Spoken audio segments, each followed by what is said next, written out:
Mewakili dari Direktorat Tata Kelola Destinasi, Deputi Bidang Pengembangan Destinasi dan Infrastruktur. Ya ini masih maintenance ya. Ini kita pengen orang yang ke Tegal itu hanya cukup dengan satu sentuhan jari. Itu bisa melihat semuanya yang ada di Kabupaten Tegal, termasuk rest area Pelangi Wisata Taman Hati. Nah ini, jadi tema 10 menit ini from zero to hero. Jadi dari nol menjadi sebuah pahlawan. Kita ini tahu di mana destinasi itu ada, jadi tidak hanya teori. Meskipun ini nanti berarti kan ada ide-ide.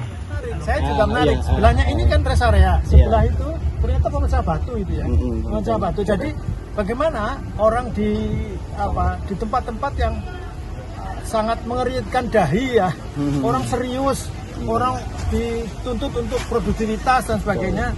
Tapi di situ kan banyak orang juga, tidak mesti orang yang lewat, tetapi di situ bisa saja rest area, namanya rest area, resting di sini nih.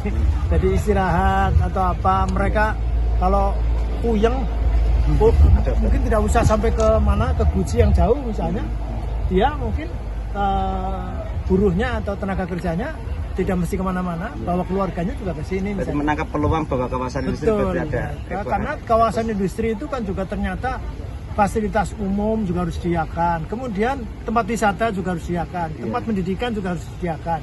Nah kalau memang ini disediakan untuk kepentingan industri misalnya, saya kira ini sangat prospektif ini. Ke depan sebelum pabrik-pabrik ini pada bermunculan di sini, dia sudah ada rest area di Saudi nih. Kayak orang umroh itu panas begini loh Pak. Ya anginnya begitu loh Pak. Nah kan terus nanti ada ide.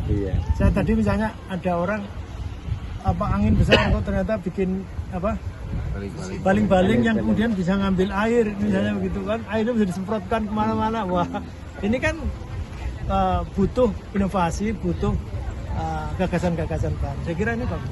Jadi di Lubuk Selatan ini merupakan ujung dari Kabupaten Tegal yang arah ke Banyumas Purwokerto ya, berbatasan dengan Kabupaten Brebes. Wisata ini merupakan potensi di penghujung, bahwa di ujung Kabupaten Tegal juga ada loh potensi wisata yang harus kita kembangkan, dan harus memang tidak hanya dikembangkan tapi juga menjadi pusat destinasi wisata di wilayah ini. Karena 13 desa di Kecamatan Margasari ini belum punya destinasi wisata. Rata-rata rest area, hanya rest area yang menjual produknya hanya mungkin makan, minum, MCK. Tapi di sini sudah berbeda. Ini sekaligus rest area juga sekaligus untuk wisata yang sudah tumbuh industrinya. Kita menginginkan kawasan untuk dukungan industri. Seperti tadi Pak Fikri menyampaikan bahwa dukungan tidak hanya sarpras saja, sarpras untuk mungkin kos, mungkin untuk dan sebagainya, tapi juga ada wisata yang mendukung untuk refresh mereka. Boleh ngantri lagi dari paling belakang. Akan mengundang seluruh lembaga. Kemudian yang tadi saya sampaikan bahwa kalau misalkan ini saya jadikan pasar desa, jadi rest area sekaligus ada pasar desa. Jadi istilahnya kan banyak. Kita ada punya desa, punya pasar ya. Kesambi punya pasar milik Pemda. Masih banyak masyarakat kami yang kepengen jualan di situ tidak punya tempat. Makanya silakan ke rest area. Kita bikin pasar desa sendiri. Itu silakan mau jualan apa, tinggal mendaftar, kemudian nanti kita kapling-kapling. Ada berapa yang berminat kita kapling-kapling. Yang menghidupi perekonomian desa lah ya, masyarakat desa. Dan saat ini yang lola siapa? Bumdes. Dari awal Bumdes. Tapi udah ada ini pemasukan. Ini dari kolam renang. Dari kolam renang. Nah, cuma sementara kolam renang berhenti dulu. Iya. Enggak, ini justru yang terbaru ini Pak Fikri. Iya. Ini tahun 2023 ini kami launching kemarin. Iya. Bukan, berarti masih ada yang harus dibenahi secara manajemennya gitu.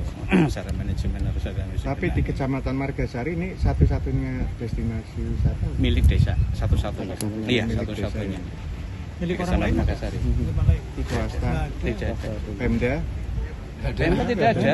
Ini hanya satu milik desa dan ini sumber dananya semua mutlak dari dana desa.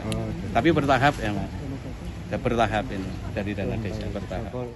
Jangan lupa follow, like, dan subscribe sosial media Tribun Pantura.